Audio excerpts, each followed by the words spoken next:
کار چی؟ مشبک سازی. مشبک تو پنجره سازی کار بسیار ظریف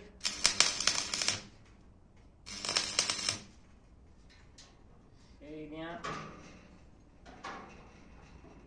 زیان آور.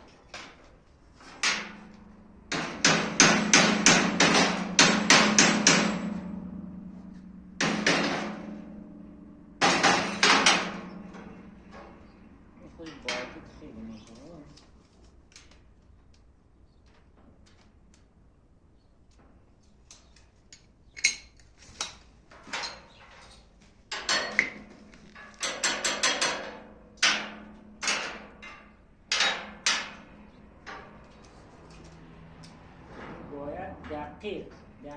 دقیق در بیاد.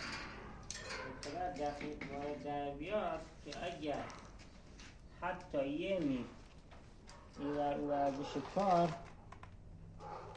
همه چی به هم میخوره. اینه که در اگر وایسه پایان کارش هم براتون میشه داره.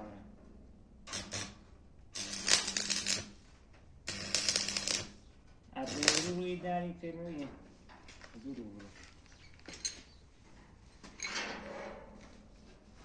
همون درها دیگه از تو راه داریم باید بسازیم خیلی شیفته رو جالبتر.